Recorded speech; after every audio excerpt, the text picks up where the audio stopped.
This episode of Recording Studio Rockstars is brought to you by iZotope, Native Instruments, Atom Audio, Stealth Chairs, and SAE Institute Nashville. You're hearing my voice right now mixed through iZotope, RX, Ozone, and Neutron on Atom Audio monitors and headphones, all while sitting in a comfortable Stealth chair. Please check out our awesome sponsors using the links in the show notes below, and like and subscribe to our YouTube channel and leave us a comment. It's a great way for you to help support this show. Now get ready to rock. It's now possible, maybe for the first time in the history of music, to actually have a record before you actually have a song. You can go into any music software like Logic, for example. You can find samples, you can find rhythms, you can find things that get you in this direction of, you're creating this thing. And you don't even have to start with necessarily a lyric, an emotion, a sense of direction. You can just assemble the pieces together that have been curated to sound like things you've already heard, and to make it easy to do something that sounds like something you've already heard. And by the end of the day, you're pretty happy that you've succeeded in creating something that sounds like a record without even ever having bothered to have a song to base it off of.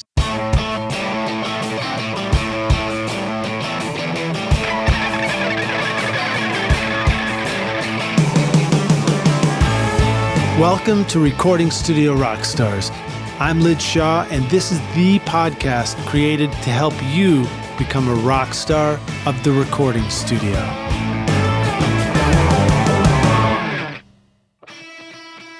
At iZotope, mixing just got even smarter. Introducing the new iZotope Catalyst series, Plasma, Aurora, and Cascadia, designed to transform your sound with intelligent processing for dynamically precise saturation, reverb, and delay. Plus, Neutron now features 3 new modules and an upgraded AI-powered mix assistant to help you get killer mixes with ease. Use the secret code ROCK10 to get 10% off the Catalyst series, Neutron, RX, or any of iZotope's incredible plugins at iZotope.com. Howdy, Rockstars. It's your host, Lij Shaw, and welcome back to Recording Studio Rockstars, bringing you into the studio to learn from recording professionals so that you can make your best record ever and be a rock star of the studio yourself. My guest today is Chuck Zwicky, a Manhattan-based engineer, writer, and producer with a diverse discography. Chuck has worked with iconic artists like the Rembrandts, Reggie Watts, Soul Asylum, Prince, and Information Society, as well as emerging talents. His sun-soaked mixing HQ, aka the studio, reflects his unique approach to mixing, from the gear he uses to the plugins he designs himself.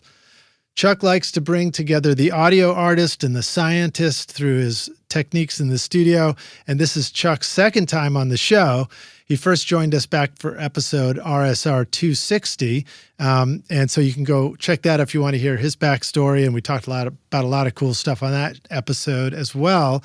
Today we're going to dive more into what's going on with Chuck currently at his studio. So please welcome back Chuck Zwicky to Recording Studio Rockstars. Chuck, are you ready to rock, my friend? Thanks so much, Lij. I'm here.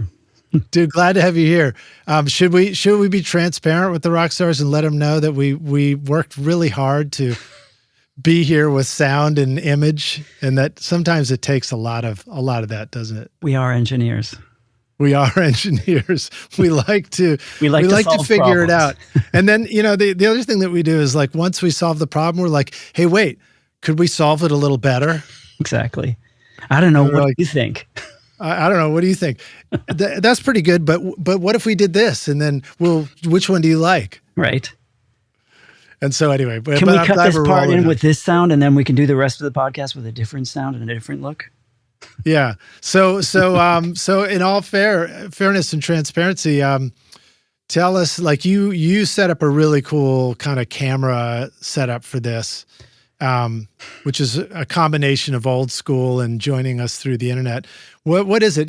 Are you into photography? Is that why you have such a great camera lens and all that? I mean, here's the thing. I have a vast collection of old Leica film cameras, and ages ago I bought a digital body that fits those lenses. It's cool. It's not the most state-of-the-art digital camera, so it's very bad in low light. So this is what we're looking at, is me through a 1950s Leica Summicron f2, wide open. So if I move back, I'm out of focus. I move forward, I'm out of focus. This is just kind of, and yeah, but everything is scotch taped together for this podcast.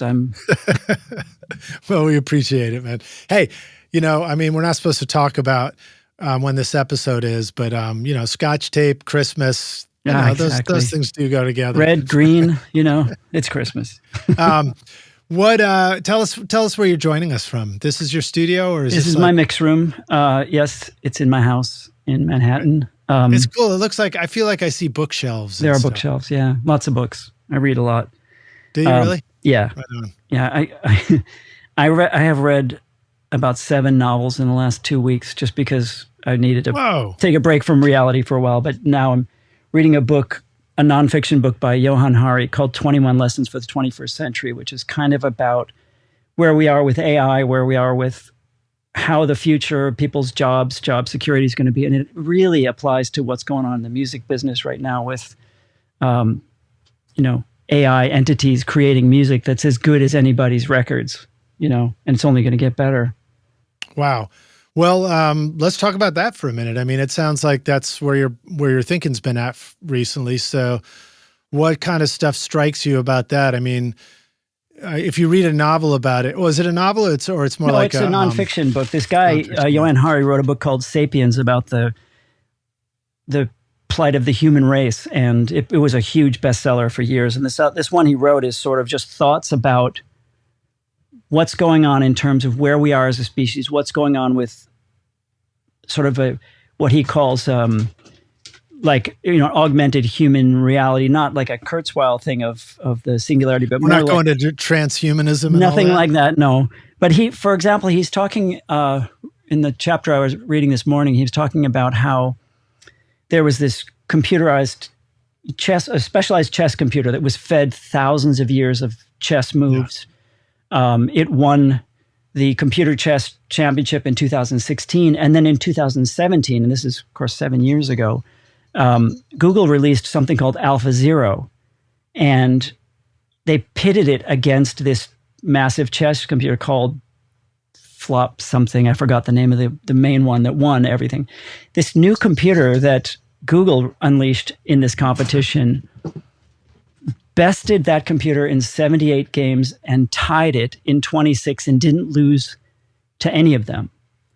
And good Lord. Yeah. And they didn't feed that computer. Was it trained in chess, or did it just learn sort of right away? Here's where this is why it's relevant to where we are with music. The original computer, the one that I'm forgetting the name of, that won the competition 2016 was trained with thousands of years of chess history. The one that Google put up called AlphaZero wasn't trained by any humans. It was simply given the moves of each of the players. And it won everything and only tied it in 26 games. And you know how long it took that thing to train to perform that competition? The new computer or both of them? The new one, yeah. The other one was fed with decades of training and thousands of years of chess moves fed into its data banks. The new one, which is machine learning based and AI based, trained for 4 hours. Wow. And in fact, I thought you were going to say like it was trained, it did it in 60 seconds. And then there's like, it cuts to a shot of Nicolas Cage. Right. Well, I mean, it took 4 hours for it to figure it out and no human intervention. And what's happened since then, and take note, people composing music these days, every time someone in a chess tournament does something that's considered a creative move, the judges will suspect they used a computer to assist them because most of the moves are pretty well documented. And this computer that trained for 4 hours did things that were so creative in the sense that nobody had thought of those moves before. So, yeah, when you think about what AI is doing in terms of music, I'm not too worried about it, but it is going to put a lot of people out of business. So what is AI doing in terms of music? Well, Suno and these other sort of engines that can take prompts and produce basically will output a record that sounds like what the prompts have directed it towards. I had a friend who played around with this quite a bit, feeding in obscure poetry and weird musical directions, and it would create something that sounded very much like all of that. Now, of course, it's feeding on all the input that it's receiving from listening to those records, and that's, of course, as you may be aware, is in a lot of the fine print of some of the agreements of some of the music distribution services, that you will allow them to use your music to feed their AI, which is just a way of, putting yourself out of business in a sense. But the one thing about AI that doesn't worry me is that so far, at least, it can't produce anything that we haven't already heard, because it's feeding off things that are already out there. And I remember the last time you and I spoke, which coincidentally was nearly 5 years ago. And if we worked regular jobs, that would have been about 10,000 hours. So what have we learned? Right. What have we learned in 10,000 hours? Well, a lot of things, but yeah, mostly I learned, I need to have Chuck Zwicky back on the podcast. There you go. You learned one thing. What I'm getting at is, so when, I do a lot of mentoring and deal with a lot of students and things. And one of the things I tell them is, don't be that AI guy, because AI knows a lot of what, but it doesn't know why. It doesn't know why you would want to do something. It's only ever going to produce something you've already heard before. And honestly, this is where we all start. We make something that sounds like something we like, or something we've already heard, and we feel like we've made it. We've accomplished something. I've gotten to this certain level, And what's beyond that? If you have the opportunity to sit in a room with some really talented or professional writers, engineers, producers, you might be a little astonished at what they consider good and what they don't consider good, and how much further they take something. And somebody will make a suggestion and something just opens up into a whole nother way of experiencing the music. So, if we're worried about AI, I think it's going to put a lot of songwriting circles out of business. A lot of people that sit around sort of going over the same kinds of arrangements, same kind of chord progressions. And I'm going to songwriting circles here where, songwriting circles, not in ways that people are sitting around playing each other's songs to each other, but a little bit, but also how people are doing co-writing sessions. That's a common thing in Nashville. Right. And I'm seeing people talk about using AI for things, prompts. I had somebody who had written a song and she just generated an AI music or something like that, and thought I just sang over it and sent it to me. And I was like, wait, can you send me, this sounds like you might have accidentally gotten a bad MP3 of this. Can you send me the correct version? And I think that's actually what she had. So anyway, it's just it definitely creeps in. I think, there certainly can be uses for the text and all that kind of stuff, but it's definitely making appearances. So what's your gut feeling about it? Do you feel like it's here to replace? You just gave us a bit of your gut, your take on it, right? But maybe keep riffing on that. Oh yeah, I definitely have some thoughts about it. I feel like if you want to do something, like I've always felt like when the world zigs, I will zag.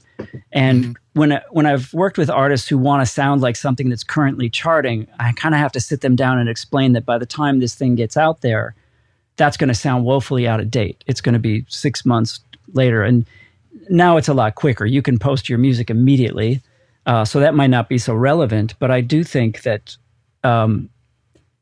taking your time to do something that everybody that hears it feels something from is valid. If everybody, I'll break it down to this simple equation. I tend to view things as being either intrinsic or referential. So if something's intrinsic, it means it affects everybody without understanding what it is. Like a physical experience, like falling on your face. That's a very intrinsic thing. You don't need to have experienced that before to experience what that feels like. Now, referential is someone saying, well, this sounds like you fell on your face. You're like, oh, I remember that experience and I'm drawing from that. And a lot of music and art that's based on heavily on reference, like we stole this sample from this song that everybody likes. So when you hear that sample looping in the song, you immediately feel its familiarity and you think, oh, I like this. But somebody who's never heard that song before might just not understand why you like that so much. So you're relying on a lot of reference. You're not relying on something that is intrinsic to human experience or human nature. And I feel like, in a nutshell, that's what AI is doing. You know, there's a word, pastiche, that means an amalgam of things that are, you know, looking cloyingly at the past. Like you're trying to do a 50s doo-wop or a 70s heavy hard rock song. It's like you're making something that's called a pastiche. It's out of its own time. It's being reproduced. AI is that. And pastiche, like imitating other people's style, is just human AI. And I think that humans can dig a little deeper. AI doesn't know what to look for. It doesn't know what's missing from that, you know? Yeah. Well, and it always struck me that AI it's taking what's already been done and it's extrapolating or interpreting and extrapolating. Yeah, exactly. Whereas like, so eventually if you know, the human input faded away and petered out and, you know, until it sputtered and all that was left was AI referencing itself in the past, it seems that it would just be frozen in time somehow. Frozen in somebody's idea of what's working, right? So I've been doing things like the last number of records I've produced and especially, I mean, you realize the last time you and I spoke, Lij, was at the beginning of COVID. Yeah. So I remember ending that interview and saying, you know, they're saying that this might last 9 months. You know, here we are 5 years later, and it's still keeping people, you know, indoors. But it's in that time, I've done a lot of arranging for people. Someone will send me their demo. I'll redo all of the instruments and create the record for them from their demo. But I've been really trying hard not to do what AI would do. In other words, I'm doing all those things that the powers that be say you shouldn't do. Like I'm putting in key changes. I'm putting in introductions and outros and bridges and turnarounds and little things that aren't necessary, but they're like, you know, you see someone who's dressed very nicely and you're like, wow, they bothered to put that vest on or that other thing that nobody else would wear. But, you know, it makes you notice them. And I think that a song should be dressed up as well. Yeah. No, I think, you know, I wrote down a takeaway of what you said, just like take your time to do something until everybody feels good, you know, listening. That was kind of a rough quote of that. But, you know, the other part about it is just, I think about this in the context of why are we doing any of this in the first place? And to me, it's because of the experience of making music. It's the fun. It's how I feel when I'm making music, playing an instrument. It's how I feel when I'm playing with other people. You know, it's hard to substitute the feeling of singing. I mean, singing itself is so fundamental to a connection between music and emotion, and expression, and, you know, and vulnerability. Yeah, it's a very human thing. Yeah. So like, I mean, what's the value of music to me if all those things go away? I'm not really sure, you know? Yeah. Yeah. I mean, we're definitely in an interesting place with that. And, you know, just,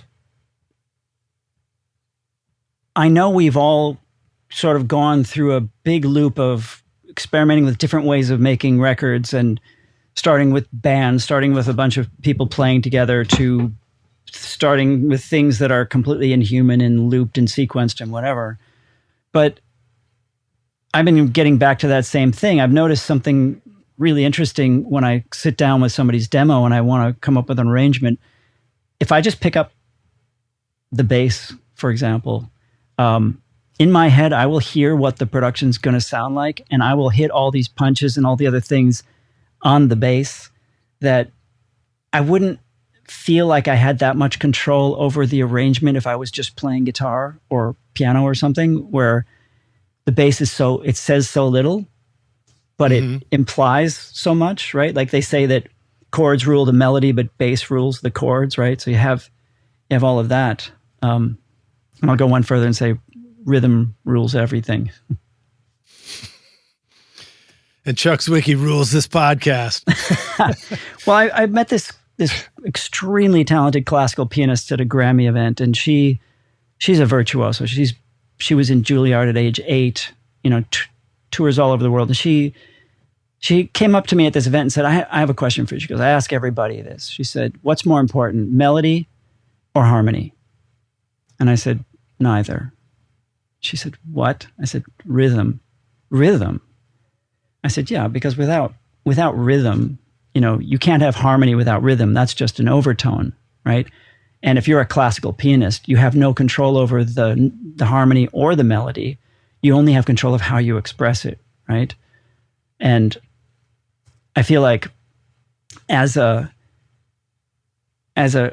form of music, like rhythm rules even the bass. This has been widely demonstrated by a lot of talented players, that if you play a sequence of notes a certain way, play them in another way, you get a different feel from it. So what I'm saying is, when I start out to produce something and I pick up the bass, bass can be a really simple part, but it plays a lot with the rhythm, and you can imagine it built from there.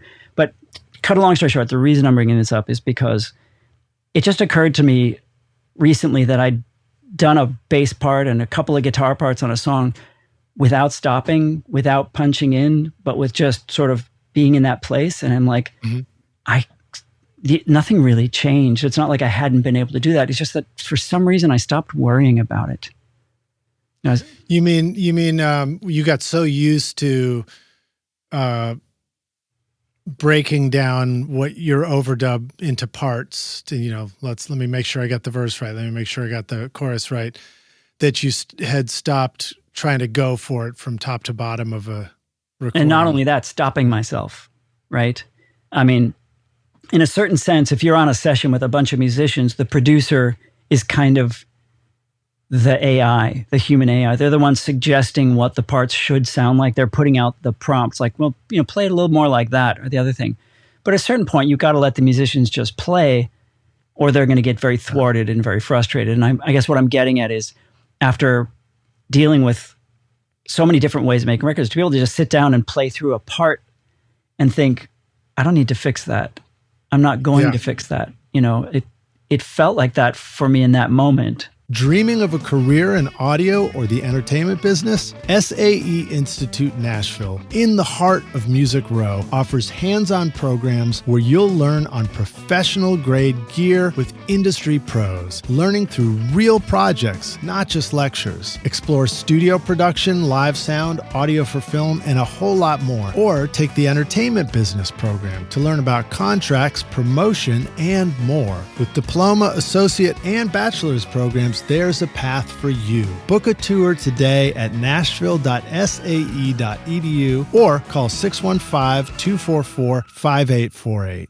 It's a great feeling. I love making music that way. I mean, the other part about that, I mean, we're pivoting maybe a little on topic, but there's also just the thinking that, instead of analyzing the mistake that you maybe did or didn't just do, because there's a lot of times where it'd be very easy to go call something a mistake, but if you back up from it a little bit and come back tomorrow or the next day and you're hanging out with the right friend in the right moment, and the sun's shining just so, and you maybe got a beer in your hand or whatever, you might all of a sudden realize, oh, that was a brilliant moment, and do a complete about face. So we don't always know if it was a mistake or not. Is so much more value in what you described as the feeling, just like the power of the moment and what your gut told you to do. And like, rather than reanalyze it, go do another song. Yeah, I think that's exactly right. And I think that applies to just about everything. I mentioned this, I think last time we spoke, there's a great quote I heard from a yoga teacher that said, how you do anything is how you do everything. Mm-hmm. And it's kind of like, if you're living in that world of, constant dissatisfaction or self-criticism, stopping every 3 bars to check your timing, to check your tuning, whatever, you're kind of creating something by that process. That process is I don't want to use the word interfering or, use any sort of judgment term for it, but it is changing the way the outcome will happen. And yeah, I mean, it's so almost like you're growing into this creation, all that angst and worry as well. It happens like that. You're weaving it into the creation. Yeah. I've definitely done that. I've seen definitely. it done in the studio. But that's what maybe that's the core of like why when we work on something, we just work it to death, especially with a group of people. When every decision is made by committee and you get to the end and you're like, we got it, and then you come back to it later and you're just like, why did that leave me so depressed? It's just, it offered me nothing, Yeah. Well, so let me back up a little bit, back to the AI thing and ask you, where are you seeing AI used in art and music and places where it's truly inspiring to you, the way it's being used? Do you even have that yet? I haven't even seen that yet. I've seen what I'm trying to not give it too much attention right now, because there's so many people worried about it. And so many people are talking about the downsides of it. I'm sort of, reading this book, 21 Lessons for the 21st Century. He says that AI is going to have a certain advantage over even how we create art in terms of being a means of connecting to people's emotions. I haven't seen that, but I also don't think that's true, because there's a really valuable lesson that I would say is the culmination of everything I've ever experienced in my entire life, which is there is no such thing as better, only different. So if you enter into a new relationship, you break up with somebody, whatever, you're not like, is this relationship better? Well, it's different. You have to accept that that person is not the same as the other person. If you lose one of your pets, you get a new pet. Is this pet better than the other one? Well, it's just different. If you get a new, excuse me, a new mic preamp, is this better? Well, it depends on the context in which it's being used. So it's just going to be different. And I think the way that AI is going to help people is just going to be a little bit different. I mean, already there are, in our music software, there are AI elements, especially those are being employed by Apple, where you can literally suggest a style and throw in some chords and it will generate an entire backing track for you. And it's like, well, should it be more work than that? I don't know. It depends on what you're going to get out of it. What'd you get? Yeah. What was the result, Yeah. I mean, there's a lot of, there's variations on what it is that we're talking about. And that's why I think it's fun sometimes to dig in and help say what we're referring to. So you mentioned Suno, and that's one of the websites where you just go in and you write in like, do a thing about this topic, and it spits in this style, and something spits out. And I think for most of us, you either, you have some reaction, you're like, oh, that's so funny, look at this, or somebody says, that sounds terrible, that's not going to do anything. Or somebody else says, oh my God, it's going to replace everything, but and none of those are really an example of using something as a tool to be the artist yourself. Yeah. And then there's versions of AI that I'm seeing where, there's a plugin called SynthPlant 2 that did a re-release where they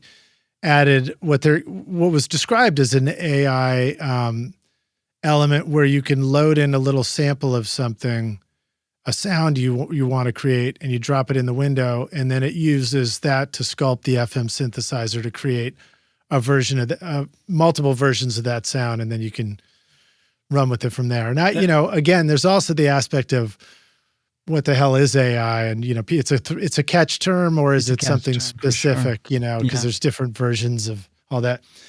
But, there's also a visual artist that I saw. It was actually John Cuniberti who shared it first on Facebook, and I saw it, and it was this guy named Peter Valek, and I became a total fan of his work. And it's like noise, music, and art and crazy, wacky stuff, but he uses a lot of AI to create images, and it's just compelling stuff. So I'm looking for places where I'm seeing people using it, and it's creating something new and interesting to me. And looking for places where I feel like if the artist was removed, you wouldn't have the same thing. Yeah. And that's the sort of moment we're at. Does the artist matter? If the result can be achieved without an artist, as fake accounts on Spotify are proving, does the artist matter? Is there a reason that we should like that more than something that's maybe more specific? And, it's been suggested that as these AI engines get stronger, they'll be able to cull from your social media to track what you're going through in your life and generate music or things that will help you feel a certain way or not feel a certain way. And, I think one of the lessons of the last 5 years is, what is community? How are we isolated? Mm-hmm. Music is a communal art form.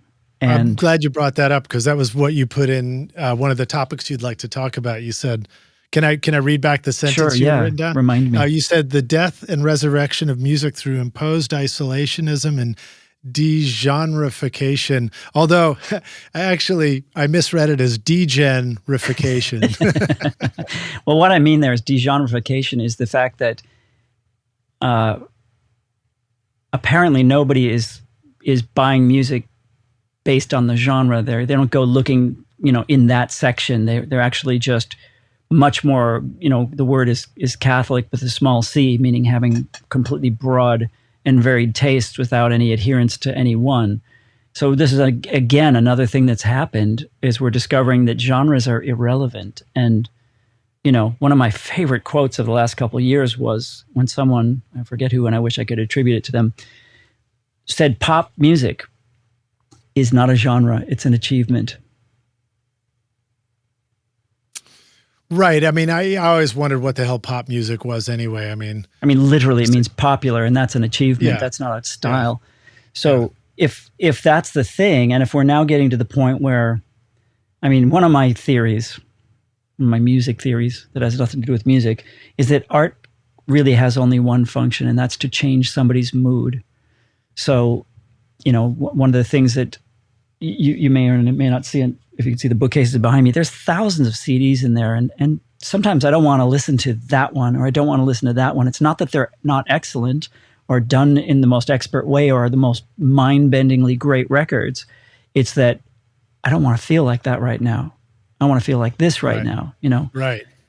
So one of the primary functions is just to change our mood. And if AI can get to the point where it can actually trigger an emotion in somebody, help them to feel something.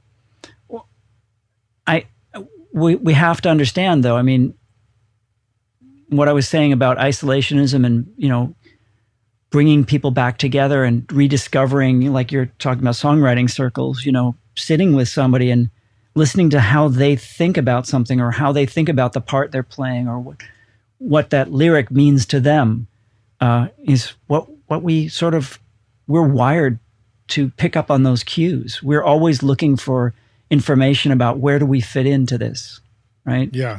Well, I'll push back on that a little bit in that, or I'll just add to that when you said, design music is to make us feel something, I immediately go to, the musician, like the musician. And so I'm thinking, well, when I pick up a guitar and I want to play, noodle around this way or noodle around that way, it's like, well, what mood do I want to go for in this moment? So that makes perfect sense to me. But I think part of the implication in what you're saying is that,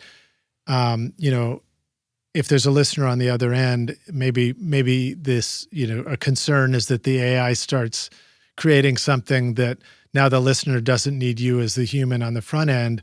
And I don't know how that connection goes together, but I do know that I'm still going to want to pick up a guitar and play something this way or that way. And then also there's an aspect of playing with real people and friends and playing with my bandmates. And, there's an element that I just love that there's no way that anything digital is ever going to replace that. I mean, I may not have had the latest AI, but I've had digital for years. I've got like more computery things that I can do and make music with than I've ever had in my life. And still, I just can't wait for my friends to be in the studio with me. No, I agree. And I think that we will cling to that until we're proven wrong, right? We don't know what will happen. I mean, there are many times, like I said, if you're just looking at something for what it is or how it affects you or how it makes you feel, your response to it's going to be very different than someone else's. So their life experience informs them in a different way. But I mean, I know it's a controversial thing to say that maybe the artist doesn't matter if it's just individualized in a certain way, but we like to think, once the art leaves the artist, the artist doesn't matter anymore. That's true. That's true. It's at that point, it's just the viewer, the listener interacting with this thing that exists, right? Yeah, yeah. And you have to be able to, I mean, I like to say you're sort of trying to curate their imagination. Like like when you're making, like, I don't know if your listeners, I mean, there's a lot of people don't understand basically what a record is, right? A lot of people think, oh, that you're talking about a vinyl LP, but it's not. I make records. You make records. A record is, let's put it this way. If you have a story, you can write that story down and create a book. Or you can take that story and write it into a script and create a movie. If you have a song, you can write that song down and have a transcript of it, have a manuscript of that song, sheet music. Or you can create the equivalent to a movie, which is the way that song is felt moment to moment, just like the way a film director does. So when you have that thing out there, you're sort of giving people a limited perspective on what it should sound like. You're giving them even when you make a record, it's a narrow perspective on what it by definition be. You've made a million decisions. Yeah. You know. And I mean, I think for us to even grasp that at a familiar level, all we have to do is remember the last time we played the song into an iPhone voice memo and then recorded it in the studio. And it's the same song. It's the same concept in our heads. Yep. Although that evolves, It's funny how you do the re-record in the studio and now that version's in your head and you go back and listen to the old demo and you're like, shit, I forgot all about that. Yeah. No, and that's the fun. That's why we do this, right? That's the real joy of this is watching something turn into something else and become something that, there's that idea that you and I are more creative than you or I are, and we can get to that point. Right. Yeah. And I feel like the more you do that, but the more you collaborate with people and I'll speak personally, the more I've collaborated with people and the more I've learned to let go of my ego in that process, the more I love what happens when I make music with other people. Yeah. Yeah. That's about the ultimate contrast, right? What you're thinking in your head and what you're hearing and experiencing from other people's thoughts, Native Instruments supercharges your music production with Complete 15 featuring Contact 8 new machine hardware integration and cutting-edge synths, samples, and effects. Contact 8 now gives you the chords and phrases tool for instant inspiration, the Leap tool for dynamic looping, and Conflux, a hybrid instrument for blending organic and synth textures. Plus, Machine 3.0 is here, giving you seamless control over Native Instruments gear and the latest NKS-supported hardware. Use the code ROCK10 for 10% off at nativeinstruments.com. Yeah, and the immense opportunity that exists in hearing somebody else say what the idea they want to do, or hear them want to go after an idea, and your first reaction is, no fucking way is that going to work. Yeah. And then you think, you know what, let me flip that and go for it. And then you come back later. And if it works, I mean, not everything turns out to work. But when it works, like the immense discovery that can happen in, holy shit, I had no idea that could even exist, and that was so cool. And whatever it is, your buddy gets to sing the song this time, or whatever the version is in this situation. Yeah, and this is the job, right? As a human, be open to that. Can we imagine that is a possibility? And yeah. So the death and resurrection of music through imposed isolationism. Yeah. What the hell is that? That was specifically, I was thinking about what has happened in the last 5 years. Like, I live in an extremely busy city that's very social, and I moved here to be amongst, my species and be a part of it. And for the last 5 years, there's been no there, and I've been sitting here in the studio by myself, imagining beautiful social music that, people are going to listen to and have some kind of an experience to it. I mean, hopefully between episodes, you did leave the studio. I lowered the rope ladder out the window. Yes. But yeah, no, I mean, I'm just making a broad point here, which is that, sort of having to imagine what this is going to be like. Everybody who plays in a band will tell you that they're being paid to ride the bus, because being on stage, they'll do for free, because it's in front of people. You get that immediate feedback. You get that sense of, wow, I did this thing and somebody responded to it immediately, Yeah. One thing in the studio is, there's no applause in the studio. You don't know how that's going to be met. So you're forced to either imagine it, or if you're working with somebody, have that one person bouncing the idea back at you and saying, hey, that seemed to work. But that immediacy, that thing I'm talking about, that getting out of the isolation, getting back into the world of wait a minute, there's a lot of people who want to feel like this, or they understand where we're going with this. It's very reassuring. All we now have, for the last 5 years in this isolated world, is looking at, spins clocking up.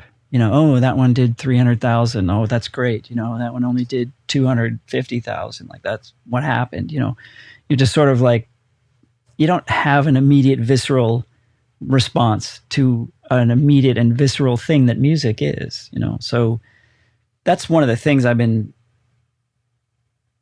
think in a lot of ways it's a good analogy to how we do anything, in that if you know what you want a record to sound like, you can sit down in a few minutes and get it there pretty quickly. If you know what it's like to watch people respond to what you're doing musically, you can remember that and get to that spot pretty quickly by yourself, and know that once it gets out there, you've made the decisions that got you there in the first place. But what I worry about is, like, some of the people I've been mentoring who are really starting out, and they don't have that experience. They don't really understand music in a immediate, visceral way. To them, it's it's a different experience. And I have to keep asking myself, well, what's wrong with that? They're discovering something else about music. Right. It's always up to the kids. Whatever the kids are into is what music is going to be, Mm-hmm.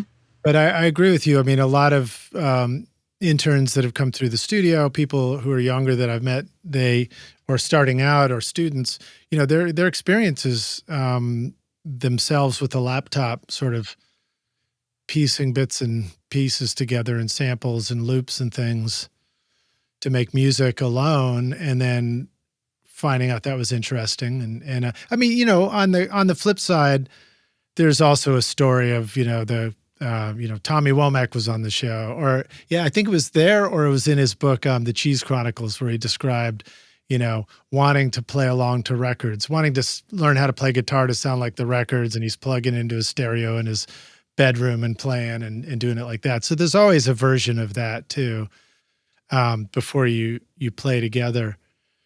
But I don't always know what the playing together part is when you begin from a totally electronic beginning. When you create music by assembling it initially, how and when and where do you collaborate? Do I just send the track to you and you send it back? I mean, that was exciting and new and cool when my buddy was doing it, and it was actually putting a 4-track cassette in the mail, and then somebody puts their overdub and it goes around the country and comes back because it was a new idea, Yeah, and that sort of thing happens. But what you're bringing up is what I think is a really interesting observation about where we are at. It's now possible, maybe for the first time in the history of music, to actually have a record before you actually have a song. All right, do tell. Yes. So you can go into any music software like Logic, for example. You can find samples, you can find rhythms, you can find things that get you in this direction of, you're creating this thing. And you don't even have to start with necessarily a lyric, an emotion, a sense of direction. You can just assemble the pieces together that have been curated to sound like things you've already heard, and to make it easy to do something that sounds like something you've already heard. And by the end of the day, you're pretty happy that you've succeeded in creating something that sounds like a record without even ever having bothered to have a song to base it off of. So that's a process. And I'm not saying that's better or worse, but it's definitely a new thing that's available to people. The ability to put something together, make it sound like a final product, and yet have no inspiration that led you that way other than the collaging of parts and sounds that, were provided to you and moved you in a certain way. And it's nice, it's crafty, and what if something like that moves somebody emotionally? We can't really judge that. Yeah, I don't know. One would hope, but the other part of it too is I think about, so if I'm remembering going to architecture school, and one of the things a teacher said was, it's not about, the end result. It's about the process that you go through. So that was the first time I think anybody ever suggested that to me. So it's not about your destination. It's about the journey, and you're describing almost like you can start with the destination, and then, are you skipping the journey somehow? I think about, you mentioned, you use the word curated. So that implies that somebody's already put in time and effort and work to filter the parts down to something that you can assemble. And it reminds me of all the other aspects of studio work that we've done. And, through the decades and the evolution of technology, the tools change such that you now can do it much quicker, where it used to be a bunch of hard work. And, you remember when? And so, which is all fascinating. And, those of us who are making records for a long time, we welcome these new tools too, because it's like, wow, I love that I don't have to do this, that, or the other thing. And now I can just get right to it. But ultimately, what happens, like somewhere there's got to be the process. Somewhere there's got to be the journey. You have to take a journey. Otherwise, what have you got? I mean, maybe I'm just only describing the feeling of the artists themselves. Maybe the tech can deliver something to the listener, but I suspect that the listener is going to feel, the listener is going to pick up on something that either came from the artist and the journey, or it didn't, and they'll know. And that's the hope. That's why we do this. We want to feel that.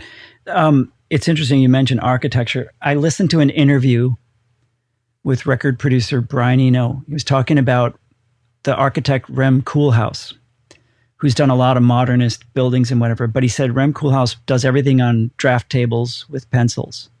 Dude, his name's Cool House. He must Cool have gotten House. so many gigs. I know. I mean, who doesn't want a cool house? I think he's Dutch, but anyway, he asked him why he doesn't use CAD, which is sort of, the Pro Tools of the architecture world.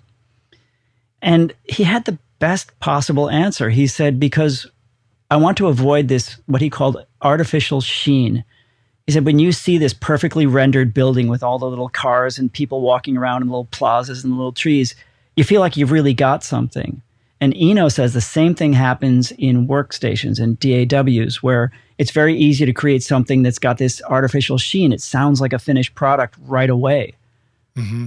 But he said, this architect does everything on pencil and paper because he didn't want to fool himself that it's done, that it's, That's fascinating. Well, I mean, it's fun to also, it's a bit messy, I'll be honest. You get a lot of pencil lead everywhere and everything. You need a lot of ink on your sleeves. You need a lot of these on the draft table. Yeah, wait. Well, I couldn't quite see it. Is that that like the whiteout or something? It's an eraser. Oh yeah, the eraser. Here's a pink one in case you kids don't know what those look like. Well, I mean, so to that point, all my notes when I do the podcast, it's still pencil and paper because there's there's nothing faster that I can, do off to the side. I mean, I had somebody once say in a comment, they're like, Lij, I can hear you scribbling away, and I was like, well, yeah. Well, yeah. Good. But I try not to look down. So I'm just like fake writing off to the side. I'd rather hear you scribbling than typing. I think you're checking your email that way. Well, it's fascinating stuff. So, you haven't really seen, okay, well, let me ask you about this. What have you seen some AI tools come along that you're curious about or interested in yet? Yeah, well, the answer is no, that's fine. No, it's interesting because the term AI is used indiscriminately, right? There's machine learning, which is a way of observing and changing something, but then there's AI, which is supposed to be generating something right from scratch. Like, I know that the music software that I use, which is Logic, they've incorporated a lot of machine learning in terms of tempo, understanding tempo, and it's sort of like a dream come true. Way back when, I used to work with this company called Ensoniq, and they'd make these workstation keyboards. And I tell them the biggest problem with working with computers and workstations is that if you wake up at 4 a.m, you have an idea, and you turn on the keyboard and you sit down, you want to record it, suddenly you have to determine what the tempo is going to be. And you have to figure out, well, is that too fast? And by that time, you've lost your idea, right? Yeah. Oh, boy. So I know that one. We got them to incorporate a neat idea, which is you could use the sustain pedal to set the tempo. You could just tap your foot as you played. Oh, clever. I didn't know that existed. So hold on. Are we hearkening back to the 16 plus and the ASR-X and the ASR-10? Way past that. We're at the level of the TS-12 and the TS-10, the flagships, the last big synths they made. That was incorporated in the sequencer. Now, fast forward 30 years, and Apple has been using machine learning in Logic to determine tempo. So you can literally sit down, open up the software, put a channel and record and start playing, and it will tell you what the tempo is, and it'll tell you where the bars are and where the key is and what the changes are. And that's great. They used to have this thing on their phone called music memos, where you could just turn the thing on, play your guitar, and it would name the chords and give you a tempo and even come up with accompaniment. And every songwriter I know was using this thing to scratch pad ideas. I remember. What happened to that thing? They just got rid of it inexplicably. And I have my very first smartphone. This thing, I bought it 5-6 years ago. I mean, I just was not a smartphone person, but it had this great thing. And then it just, not only to discontinue it, if you updated the operating system, it would wipe out all your music memos. And I waited so long, I said, is there a way I can back these up? Well, there was no provision to back them up on the old version.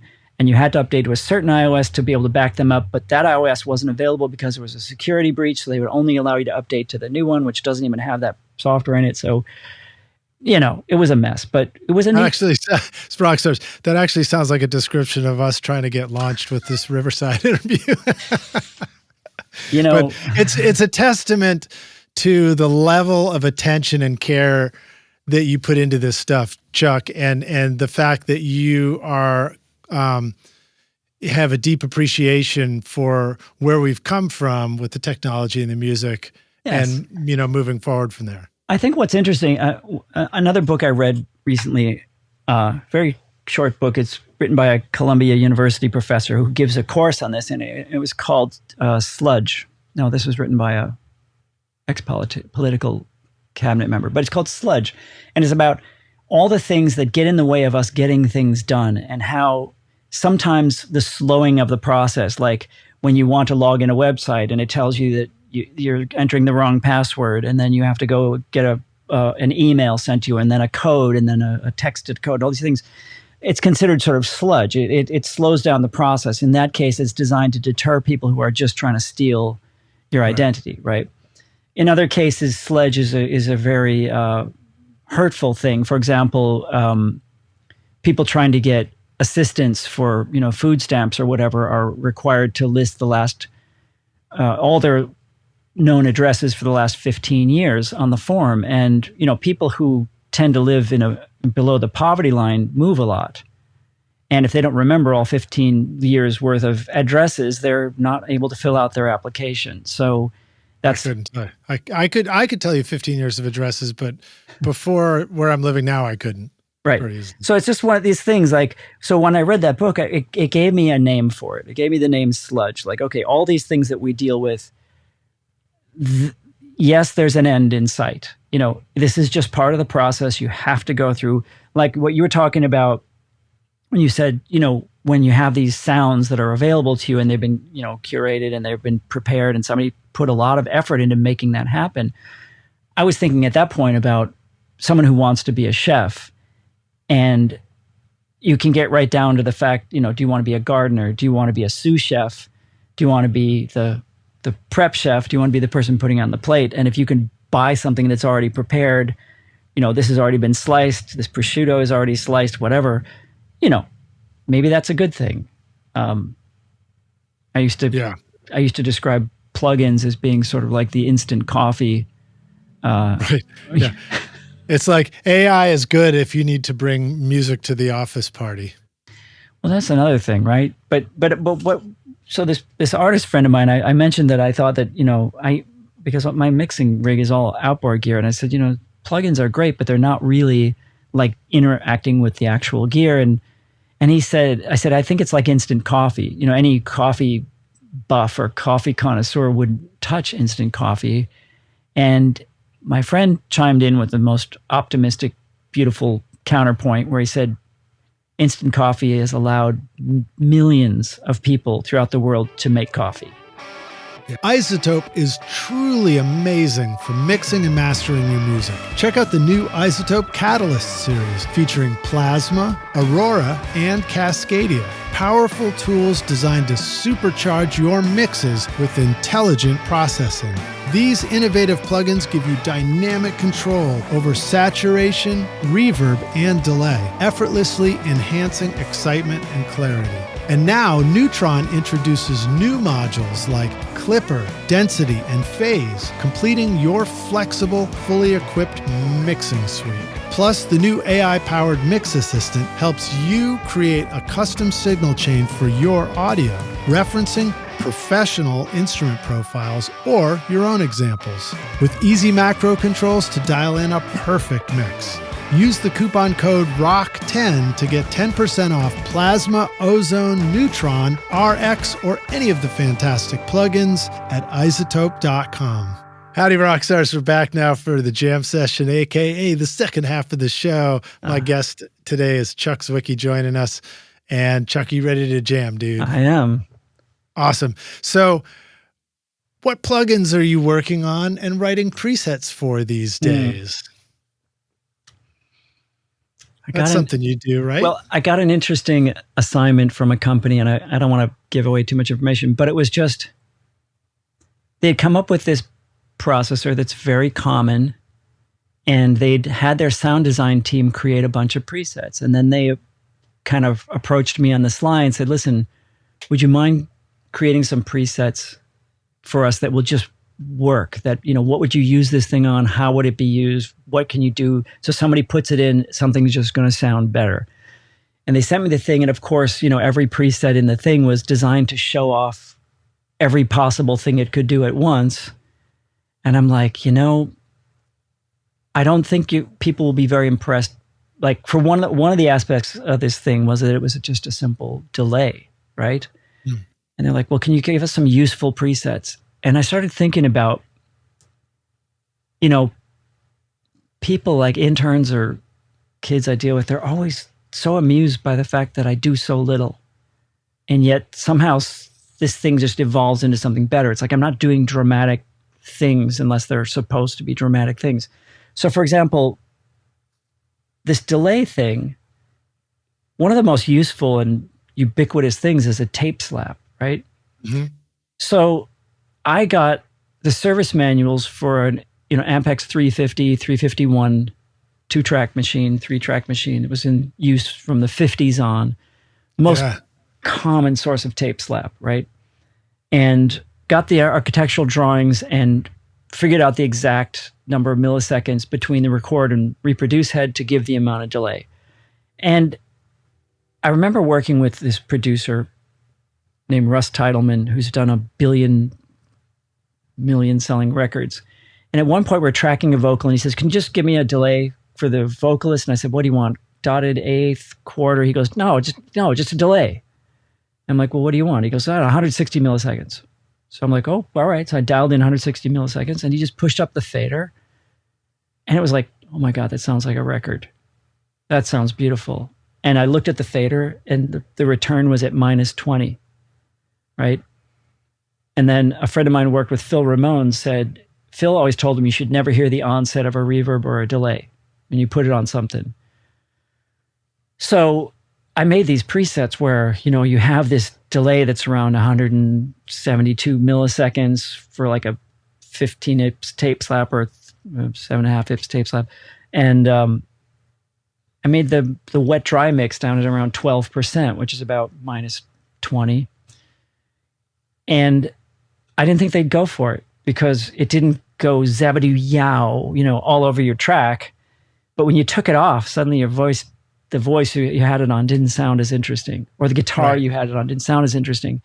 And I was just worried that, like, I told them in my notes, please resist the urge to change the wet dry balance on this. Just put it in a track for a while and then bypass it, and then you'll understand what it's trying to do.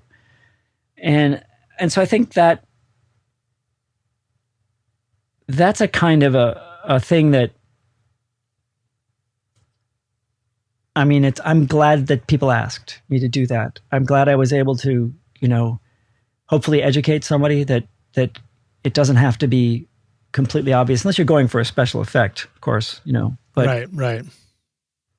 Yeah. So I completely understand. I mean, I often go for a delay in a mix setting where I want something that's going to just do really rudimentary stuff. I want something that's a slap. I want something that's a slightly longer delay that feels good. I want it to sit with the vocal and behind it and not draw a ton of attention to itself. I want it to be rich, and I feel like sometimes you look in the presets and they're all just wacky stuff, and you're like, oh, shit, why do you just find a normal thing? Why does it have to be something wild? And I don't know. And, maybe it's because, I don't know, maybe it's because the people making presets tend to have not thought about that, or maybe it's because somebody has an idea that the more look at me it is, the more likely people will think it did something. I can tell you the secret. Tell me the secret. The secret is that people who, I also do a lot of like synth programming, right? Those kind of presets.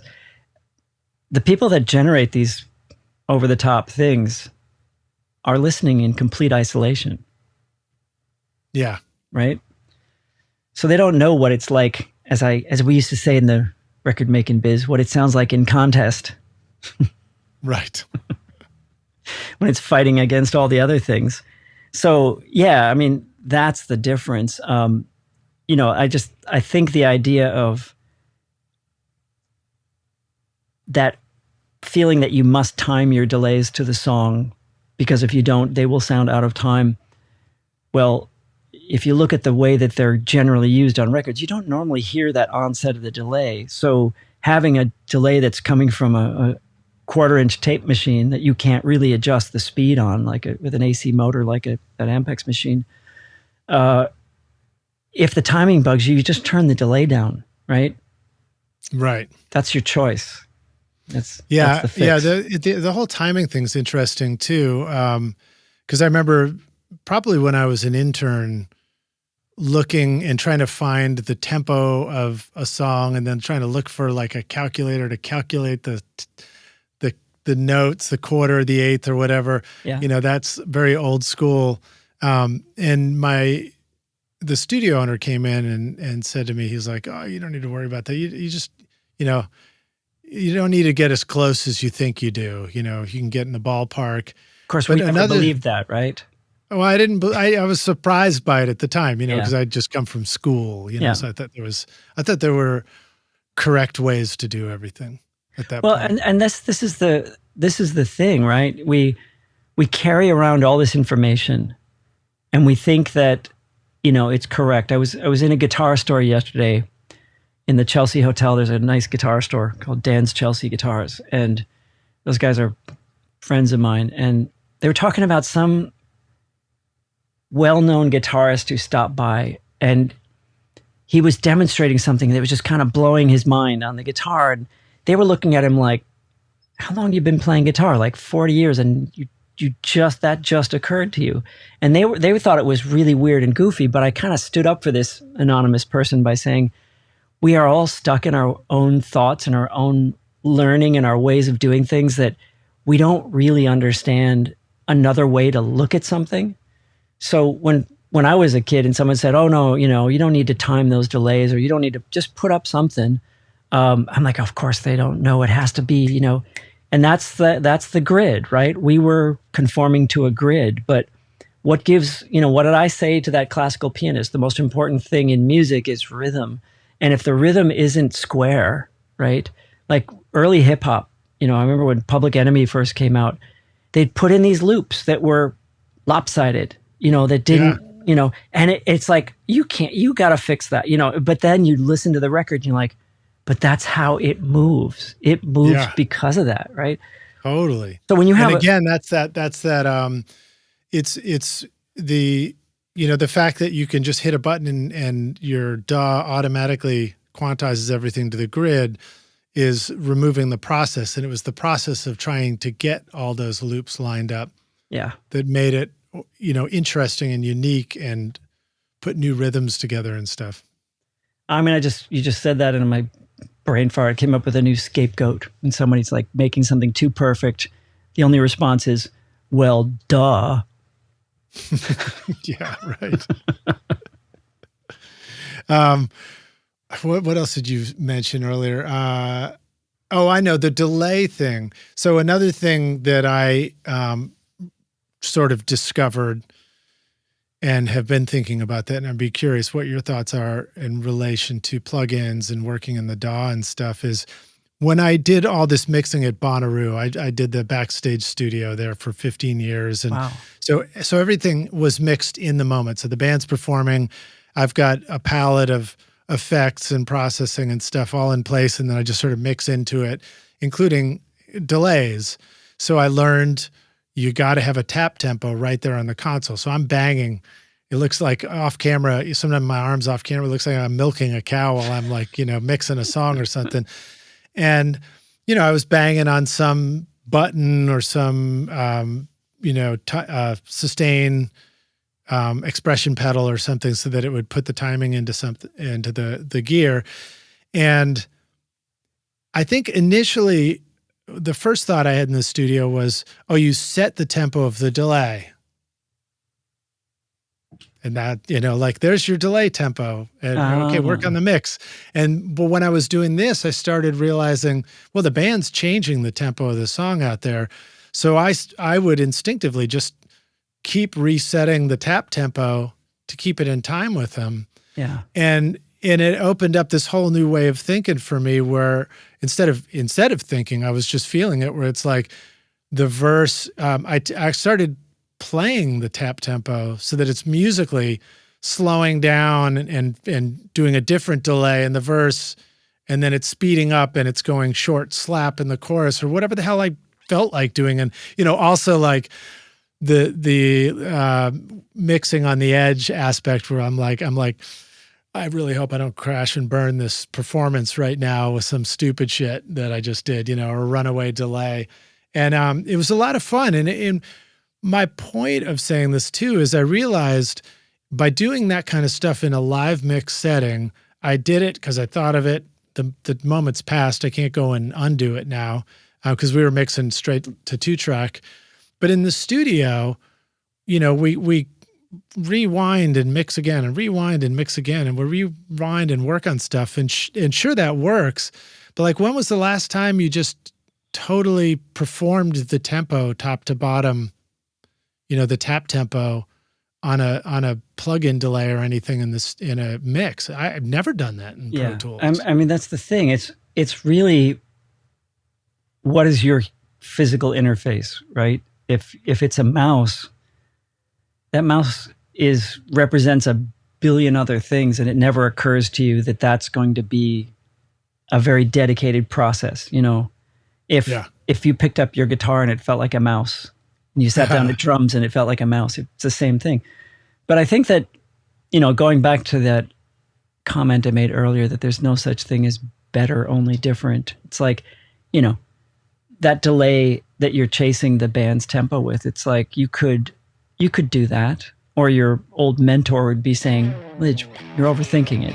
Just do it. Just let it run. And are you ready to launch your career in the audio or entertainment business? SAE Institute Nashville, right here in the heart of Music Row, offers hands-on programs to prepare you for the industry. From studio production and live sound to audio for film and a whole lot more. You'll learn by doing, working with professional grade gear alongside experienced industry pros. If you're more into the business side of entertainment, SAE's Entertainment Business Program teaches essential basics like contracts and promotion to help you navigate the industry. With diploma, associate, or bachelor's degrees, there's a path for everyone. Plus, Career Services supports graduates as they take the next step. Want to see it for yourself? Immerse yourself in Nashville's exciting music scene and book a tour today at nashville.sae.edu or call 615-244-5848.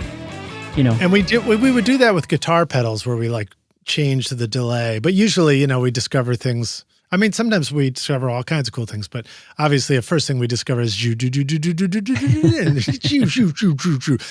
end of Radiohead. Yeah, everybody loves to make that. But I even actually, this brings up another piece of gear that I think we talked about last time, which is the Eventide H9000. That has a tap tempo on it. So I actually went out of my way to buy a little switch that can sit on the edge of my console, and an extension 1/4-inch cable with the right ending on it to go in, so that I can tap tempo if I want to. I haven't quite gone for it yet in a mix that way, but I'm thinking I'll do it like in performance stuff, or I don't know when I'll do it, but I was just like, Lij, you got to have a tap tempo on the up at the mix position somehow. Well, you're like I said, it's giving you a sense of interacting, right? You're physically altering something. And I mean, at the end of the day, it's like what we're talking about in the first part of this interview, where, playing a song all the way through, getting through the mistakes, learning, remembering, it engages you with it. It focuses your attention on something that's about what the final result's going to sound like, rather than, focusing on some aspect that you can keep coming back to and tweaking, right? And that's a whole another way of working, just staying in that moment, being able to have some control over your current reality, how you feel when you're working on that. You can make the tempo drag, you can make the tempo push a little bit with your tempo button. And, this is just another thing that we have to, like, you bought a foot switch for the H9000 because we have to have access to these things or we won't use them. Right. Yeah. Yeah. And I mean, you don't, sometimes you just got to go for ideas. Well, not even sometimes. There's a lot of times in the studio where you put in tons of effort and work and time and hook something up and get a whole rig going, and maybe it doesn't end up doing shit, so you got to be willing to like do all those things too. But a thought just occurred to me as we were, as you were just saying that back about listening and going back and tweaking and stuff. There is an element of what we do in the studio when we're mixing that can be the difference between just like performing with the band, where you go after an idea and then you come back and listen to it, and then you discover, oh, what did I do? Oh, that's what I did. That's how that all came together. I think sometimes we run the risk when mixing of forgetting to do something and make a move, because so often we make little adjustments and then we sit back and listen, and it's almost like we're expecting the act of listening to change or evoke a mood or change our feeling by us. Let's adapt our feeling to what's already there, and see if we can like it as a finished result, as opposed to making mixes and creating in the control room where we're performing something where it's not until we go back and listen to it that we discover that something cool was there. I don't know if that really makes sense. Maybe that's incredible. What I mean. That's the most candid and blunt assessment of the misstepping that we catch ourselves in, right? Trying to accommodate what is, as if we didn't just do that. And rather than sit there and judge it and say, well, maybe I should have done this, maybe it could be better. Just kind of like, but is it cool? Is there something that I can grab onto? And I'm more inclined to just trust that thing a little bit and go in and do something to make that make sense, right? I always feel like when somebody sends me a demo and I sit down with it, I'm like, my first thought is always, wow, okay, this is a mess. Like this has to be, like in my mind, I'm arranging the whole thing. I'm hearing what the parts are going to be, but the number one question is, in what context does that vocal make sense? Because often someone will send me a demo that's very MIDI, sequenced, very stiff, and they're kind of happy with it, but you're like, it's agnostic to the vocal. It's not understanding what the singer's saying. Right. They're singing to a track. Their track doesn't hear them, right? Maybe this is where AI will lead us. It listens to the vocal. So you better be a fast listener. Yeah, right. So we're just gonna get fired. So I'll sit there, like I said, I'll pick up a bass and I'll listen to the vocal and I'll just start playing a part. And it's like, I think something I realized recently, same thing. A guy sent me this demo, it was super mechanical. I sat down, I'm like, oh, I have an idea, I gotta get this down. I literally plugged in my bass into like a DI input on an Apollo, right? And I recorded this track. And then I'm like, you know what? I know exactly what I need to do. Picked up a guitar, plugged in the same cable, recorded the second guitar part. And I'm like, it never once occurred to me to worry about the sounds, because I was concerned with the sound, if you know what I'm saying. Right. At the end of the day, I wanted to try these ideas. I was making a demo of my ideas, like, will these work? And when I finished the bass and the 2 guitar parts, I went, it now has a sound. Right. This track now has a sound. And straight through to mix, I didn't EQ or compress or do anything to those original parts because they worked. They didn't need fixing. There was nothing that was, come back. Maybe I'll like this. Maybe I won't. And like, I just thought about what is this going to feel like when it's done? And like I said, in subsequent to that experience, I've realized a lot of the interactions I have with fellow engineers or beginning engineers is that they're so much more obsessed with sounds than the sound. If a record has a sound, you feel it, you hear it. It'll feel that way no matter what you hear it on. But I feel like there's a certain amount of distraction. And here's another subject before I'm going to veer off into is a big one. I have been doing this. Yep. What's the distraction? Is the distraction? Was that the end of the thought, or was I'm getting to it. So here's what I've been doing. And so every morning, I wake up at the crack of dawn, and I do some qigong and some yoga, and I take a cold. You go, man. Yeah, and I take a cold shower, and then right on. Summer or winter, whether I want to or not, and then I sit down and I read for an hour. And what I've been doing for the last 6 months is I found a guy on YouTube who puts up Billboard Top 100 year-end charts. And I made a sequence of them ranging from 1970 to 1986 so far. And so far I'm up to 1986. And I'm listening through all this music like from my childhood and everything. And just what's fascinating is how music changed over those decades and how recordings changed.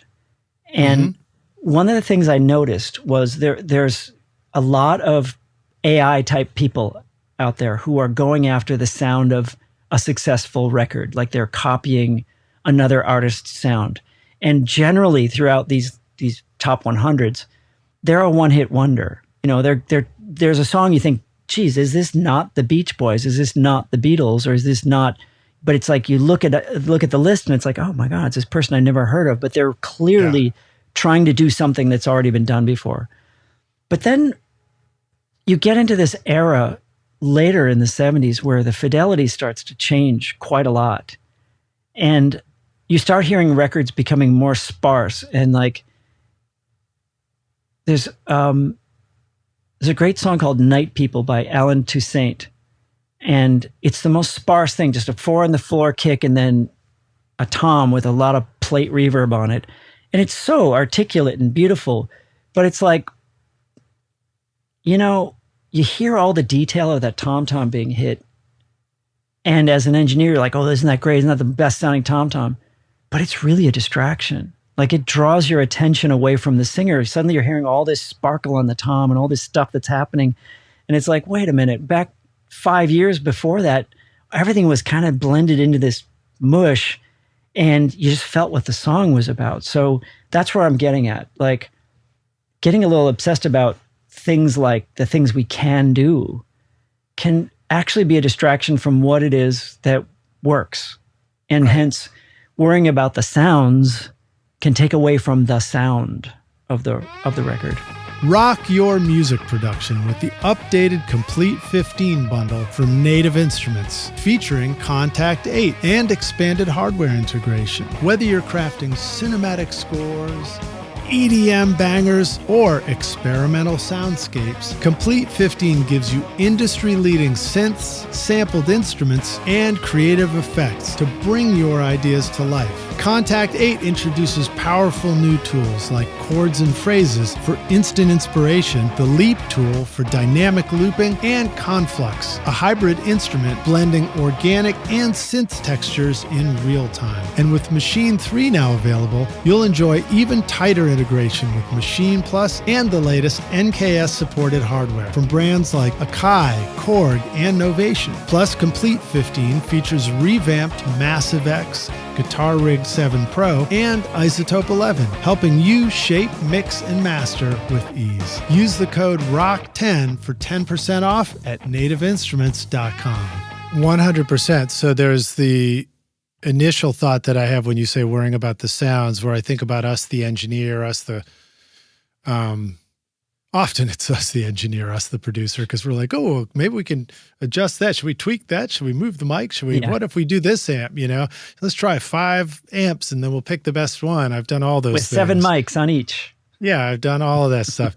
But then there's also the aspect of, and so like to stay on that for a moment, there's also, and then there's those times where you move quickly and you didn't change anything, and they, some of the sounds are weird, and like you wouldn't use that sound if you could have used this sound if you were auditioning stuff. Because, again, finding a sound and auditioning stuff is often feels like a vacuum too. So it's hard to have any perspective in that moment too.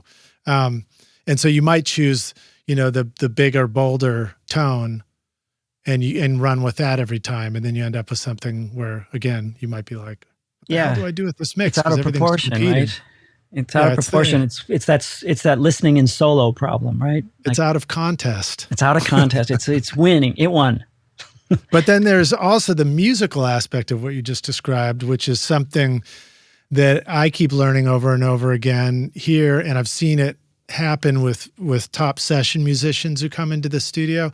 There's times where a session musician will come in and play on something, and maybe it's an overdub or something. So maybe I'm familiar with the track already and I'm wondering what they're going to do now. And they make a comment and default to something kind of simple. And I might think like, oh man, that's so boring. Why'd you just play a chord? I could have played a chord, And what I realized now, as I've seen more of those projects come together into a complete, coherent, track, a finished track, or done stuff myself, is I've become so much more aware of all the times where I sit down and I want to find, I tend to do this on piano too. Like piano, I sit down and I treat it like a math problem to figure out. And then I'm like, oh, but I could also add this. Oh, I could also divide this 5 ways. And next thing you know, I've got in my head, it could be so cool. It'd probably take your friend, the brilliant pianist, to actually be able to play what I'm hearing in my head, only for us to all immediately acknowledge, well, that's a terrible idea, But and I'll do it. And then I come back later. I'm like, why in the hell did I do all that stuff, man? I should have just played straight chords and done the boring thing. It would have been so much better. And that also kind of speaks to your comment about playing bass on stuff. It's like there's a great deal of power in a thoughtful, simple part placed in just the right way through a song, instead of trying to make everything, I don't know, clamor for attention. Einstein has a brilliant quote. That guy? Yeah, that guy, believe it or not. He said, it's important to make everything as simple as possible, but no simpler. Yeah. And it's a joke because he means if it's any simpler, it wouldn't be possible, right? Like a 3-legged stool is as simple as possible. A 2-legged stool is not possible, right? So make something as simple as possible. And I got to say, whenever I go back after laying down a part, particularly like starting with a bass part, it's like, well, I didn't need to play all that, It's not, it's like, there's a book called Zen Guitar. I don't know if you've ever seen it. No. At the beginning of each chapter has a quote from a well-known musician. And one of my favorite quotes was from this Canadian guitarist named Neil Young, who said, when I audition guys to play in my band, I'm looking for people who can play simply but aren't worried that people will think they can't play. And he goes, that eliminates 95% of the people I audition. Right, because so many people are so self-conscious about their playing. Well, they want you to know they can do it all. Right. And so there's a certain point at which, There's an old joke that says a definition of a gentleman is a man who can play the bagpipes but refrains. I got to be honest. If I had some bagpipes here, I'd be playing them. Oh yeah, I love bagpipes. But, I just went to Scotland for the first time. Oh right, nice. Yeah. No, I love. I put bagpipes on almost every record I've ever worked on secretly somewhere. I love them. You know, I because of the Scottish trip, I taught myself tin whistle. Oh yeah. So I thought, what's the smallest instrument you can take over there and learn some traditional songs? I guess I forgot about the spoons, but I learned how to play it, and then I just put it on a record, a song I wrote and recorded with a band here in my studio, and it was a lot of fun. So that's nice. I encourage us all to learn new instruments and try stuff. But I totally derailed your story. Sorry. We were just talking about, not overdoing it and being able to hear what's really necessary. And I went through this just recently, against my better judgment. I was working on this record for this guy, and I put a lot into restraining the arrangement, And so he's working on the video, and he's using these AI tools to create a video. And he says, it keeps coming up with this footage for me of a piano. Can we put a piano in the song? And I'm like, well, there's kind of a piano at the intro, but there's nothing in the verses. Well, it keeps showing this piano and this footage I want to use in the verses. And I'm like, well, we can try it. But so he ends up hiring a buddy of his to play piano, and the guy just plays over the entire track. Like every chord is raked. Yeah. Every fill is happening between every break, and he's playing all over the vocal. And I'm trying to help this guy give us a part, but he doesn't know who I am, so he's not listening to me at all, and he's only communicating with the artist. And when he finally gets explained to him that guy's the producer, and he's got some suggestions, please try them, he sends in the most lame block chord version, and it's like, well, passive aggressive asshole. Like, if I can't overplay, I'm not going to play at all. Yeah. So I'm like, you know what? I have a better idea, of what I want to do with this piano part. It's like more Bill Evans than Billy Joel, right? So I work up some piano parts, and then he says, I wonder if you could put some organ in the bridge. And I'm like, well, I could try it. So I work up this B3 part and this piano part, and it's like, it's kind of working, but I'm doing that thing you described. I'm putting up the track the next day and going, can I like this? Is this better? And it took me a long time to get these parts just massaged to the way I wanted them, and I sent it to him, and he's like, yeah, we didn't need those parts.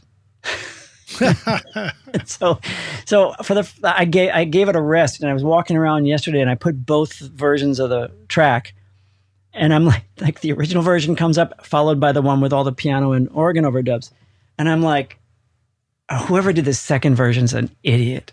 This is just unnecessary stuff, but I'd fixed everything in that second version. I really just went in and massaged every little detail, and I went, oh my God, there's no magic. There's nothing that lifts you. It's all like, it's like you're walking down the stairs and somebody's got their hand on on your shoulder and they're holding your elbow. It's like, oh, come on. I just want to fall down the stairs for a minute. Yeah, well put, man. It reminds me of an experience I had. I'm taking way too long to finish my own 5-song record, and part of it is because I'm like, well, I need to go in and I'm going to go, work on that, and then I'll. Is this going to be a posthumous record, Lij? Well, I hope not. Because I've done other people's posthumous records, and I didn't even know how I would do my own, but and then I just had some music on one night when I was making dinner here or something, and I guess the iPhone was playing back tracks from some, how we have these lost repositories of music on our computers and phones, and one day something plays and you're like, where the hell was that? I didn't know I had that, And so it was playing a playlist of the earliest rough mixes of the record I'm doing, which were just me doing the scratch vocal and guitar along with the band performing the take. And I heard him and I was like, oh shit, that sounds really cool. Yeah. It sounds like a cool, sort of somewhat minimal 70s record. And I've worked on it and tightened things up and done all this stuff. And I've turned it into something that I did everything right that I tried to do, but I'm not sure if I actually like it better than where I was. So we'll see. We'll see what happens with that. And then, to your point about simpler, but as simple as possible, but no simpler. I think, dude, you should make a preset for something called the two-legged stool. That would be great. That's one less, isn't it? Or is that a pub? I don't know. Wow. Probably in Scotland. All right. So didn't you make a vintage reverb plugin for yourself? Weren't you telling me about that? I did I made a bunch of them for myself.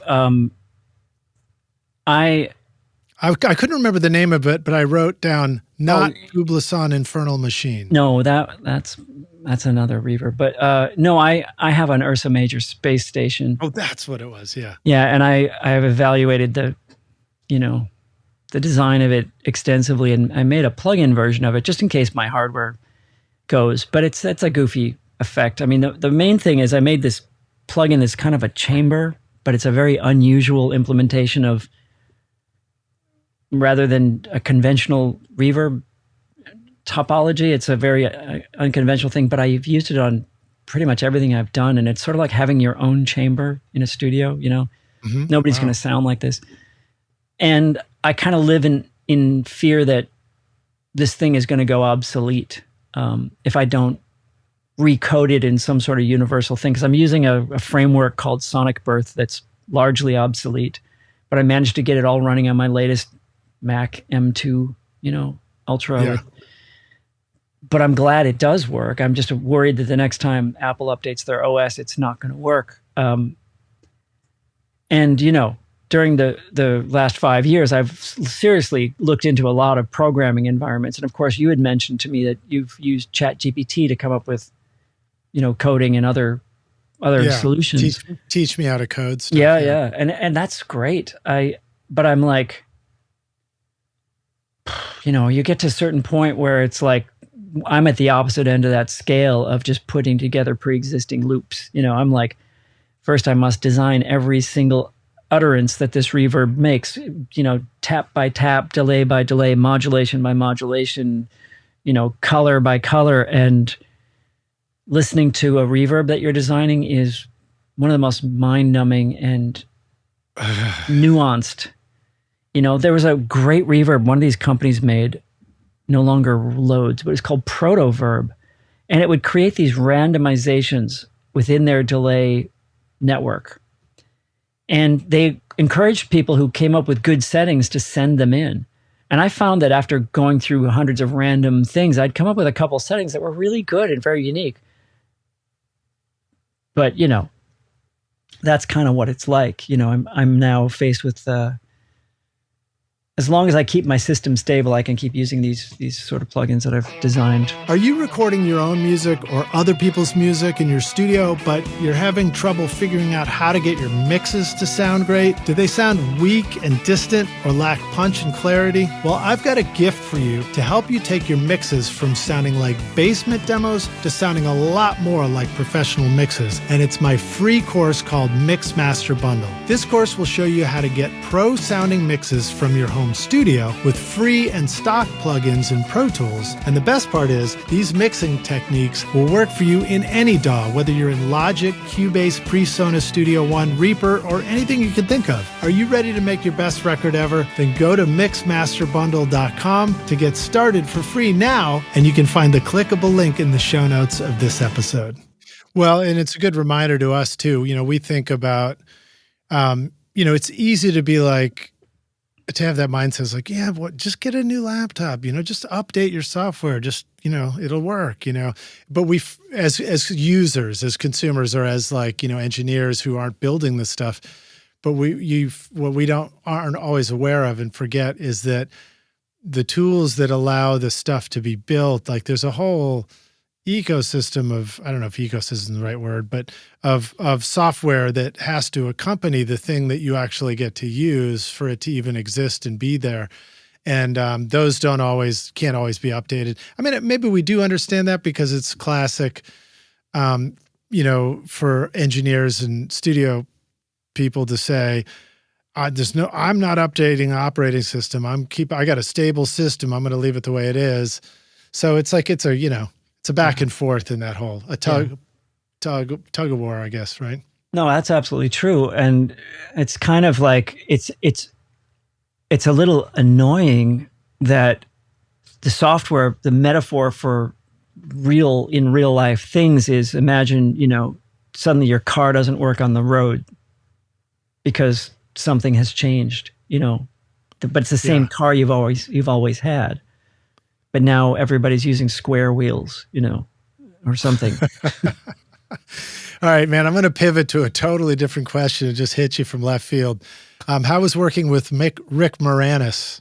I wrote down one of the songs was called My Mother's Brisket. My Mother's Brisket. Rick Moranis is such an amazing guy. He used to be a DJ in Toronto in the 70s. And when I was working with him on his album, Gary Schreiner produced that album and hired some amazing musicians. And it was just the most meticulously put together thing, just beautiful. It's funny. All his songs are very funny, but it's kind of like, it's kind of jazzy. I mean, it's not really, it's not a corny record at all.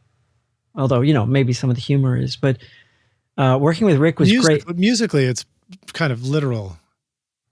Or I don't know if that's the right word. I mean, it's the musicality of it doesn't sound like it's poking fun at the music. Not at all. No, I mean, right. There are things on it that sound like a Steely Dan record or something. I mean, he's got some really high-end guys playing on it, but he's also a really good listener. Like, he would sit here when I was mixing and just like, what's that thing over on the left? That annoying thing that sounds like a cricket. And I'm like, I'd solo it. This guitar. Yeah, turn that down. Like,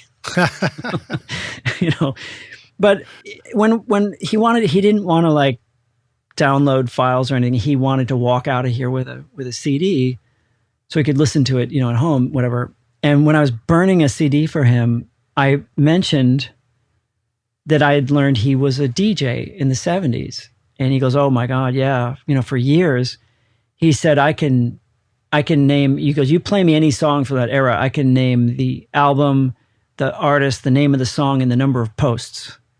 And I'm like, what does that mean? He goes, well, put something on. And I had just compiled a list for a friend of mine of top 40 records from the 70s. So I put on like Mavis. Because you've been listening to those playlists. Well, I just happened to have this list. So I put on something and it was Staples Singers, I'll Take You There. So he goes, okay, this is easy. This is Mavis Staples. This is Staples Singers. This is 1970, whatever. And he goes, it's got 3 posts. And I said, explain. He goes, okay, start it again. Oh, he said, it's got 3 posts and it's 8 seconds till the vocal comes in. I'm like, really? So I play it for him and he's like, I said, what's a post? He goes, here's an example. So here we are, sitting here, and he goes, what about the Toronto Blue Jays last night, Mavis? And she goes, woo, right there in the song. And he goes, I knew you'd like that. And he's got all this stuff memorized. When the artist makes an ad lib or whatever, and then 8 seconds in, he stops talking and here comes the verse. And I said, the posts are like, those are the moments that he's memorized. And I said, amazing. That's amazing. And I couldn't stump him. I played everything, Louis, all these things. He knew the artist, he knew the album, he knew when the vocal came in, he knew how many things he could hit at the intro. And he just looked at me kind of sad. I said, that's genius. We need to have a game show, that you're on. And he looked at me kind of sad. He goes, I just wish I had that part of my brain back for something useful, Wow. But he was great to work with. He's just a very humble guy. And he sent me some nice notes and wrote me a nice letter when it was finished. And he used to call me Maestro, which was very flattering and friendly. That's awesome. Well, this whole time I've been trying to figure out a place to land a Honey, I Shrunk the Kids joke punchline in there, but I can't find one. So that's it. I'll just leave it at that. Dude, it's great to have you back on the show, man. What a pleasure having you here. Thanks for jumping through a few hoops to get everything going so you could join us on our new video platform. And I want to ask you another question that I've asked before when you were here, but I'll ask it again. So we're going to take the Wayback Studio machine, and you get to go back in time and find younger Chuck and say, listen, I've come back to give you this bit of advice. Here's the single most important thing that you, Chuck, need to know to be a rock star of the studio yourself one day. What advice would you like to go back and give yourself this time? Not like you memorized the advice you gave yourself last time, but we'll just see what happens. Yeah, no, that's always a really important question. I think I would have encouraged myself to be, as I'm thinking of myself when I was very young, when I was starting out, I was always a little nervous to be in a room to make sure I wasn't screwing up. I was so focused on those kind of anxieties that I don't experience anymore. I mean, once you kind of know how to get something happening, you're not worried about it. Things happen really quickly. But I don't know if there's advice that would eliminate that. I mean, I don't think by telling myself, don't feel that way, you'll be fine, I would ever get to the level where I would feel fine about it. Right. We can't start removing the process now, not after we spent all this time precisely identifying it. No, that's a very good way to put it. Yeah, it's everything that I've ever done, every mistake I've ever made has gotten me to where I am today, for better or for worse, And the question is, why would you necessarily have done anything differently? You would be a different person now answering this question in a totally different way. And a lot of the things we don't know about. But I guess the root of this question is, knowing what you know now, what is it that you're glad you didn't avoid going through that was unpleasant at the time? Right, right. Because that's the teaching moments. Like, you only learn by making a mistake. If everything you think you do is great, I mean, I've heard this from so many artists. Like, nobody who is a great artist ever feels like they know what they're doing. Right. I have a friend of mine who they didn't always know it was a hit when it was made. Right. And I had this conversation with my mom recently about, at the last AES, I'm, as much as I sound like a fairly gregarious, well-adjusted person, I'm quite an introvert. And when I go to the AES and these after parties, I notice as I get older, I run into people who know who I am, and they'll say complimentary things about my work. And I shudder because I have to understand I'm viewed in a different way by these people than I view myself. They see the result, and I'm still perfecting it. I'm still working on it. And right. So I wrote this to my mom. I said, it's always a little uncomfortable for me to realize that there are people who know who I am, who know what I do, and say complimentary things about it when I feel like I'm still mired in the process. And my mom... I thought you brought your mom to AES. I was like, dude, you win. My mom said this in response. She said, she goes, don't be so hard on yourself. The reason that your work is well received is because you take the work more seriously than you take yourself. Right. And I thought about that long and hard. I'm like, that's genius. That's exactly right. I never feel like I have a friend of mine who literally thinks I sit down and money pours out of the speakers because I make a decision and that's it. And it's like, yeah, no, there's a thousand wrong turns that happen to get there. But that idea that she said, you take the work more seriously than you take yourself. I think that's the mark of anybody who's good at what they do. Yeah. And so if we take 1,000 wrong turns, then the money pours out of the speakers? Why are you hassling me with all these questions? On that note, dude, I want to say thank you so much for hanging with us again, man. It's a blast to have you here. It's been great. And I love the deep dive philosophical conversations. And I've gotten comments from the rock stars too, telling me that very same thing. So thank you to all of you out there watching us and listening to this. And please remember to kick that like button and, subscribe, and more importantly, drop a comment in and say hello to us and let us know if you enjoyed any particular part of that or if we got anything right or wrong. Chuck, where should the rock stars go find you online? Hopefully Chuck's taking a photo and getting his social media shot right now. Awesome. How should the rock stars reach out to you or find you, or what if they're ready to make their record cool? I'm always happy to talk to anybody about any of this. And, I don't particularly like texting very much, but I am available. You can look me up on Facebook. You can look me up on, I guess, how else do people communicate? You can look me up on my website, cmix.net, and contact me there. I just love helping people with questions. I mean, I feel like everything we encounter in our work is a series of questions, and we are always encountering questions without knowing where to go. And sometimes it's nice to be able to reach out to somebody and say, I'm wondering what you would do if you felt like this, or I'm feeling like this. And I think those kind of conversations are really interesting. So I hope people do reach out to me. I'd love to hear from anybody. Groovy. Well, dude, thanks for being here.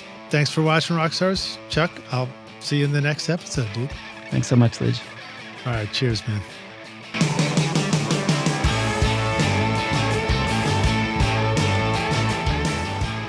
Thanks so much for listening to Recording Studio Rockstars. If you enjoyed the show and want to help make it better, then please share this episode with your friends on social media and leave a rating and review on iTunes to help the podcast reach more rock stars like yourself. You can click directly over to iTunes or go to rsrockstars.com/review for an easy explanation. And remember to hit the subscribe button to keep up with weekly episodes. And if you're ready to make your best record ever now, then head over to Recording Studio Rockstars Academy, where you can start with my free course at mixmasterbundle.com. Thanks so much for listening, and thanks for being a rock star. I'm Lij Shaw, and this is Recording Studio Rockstars. Now, go make great music.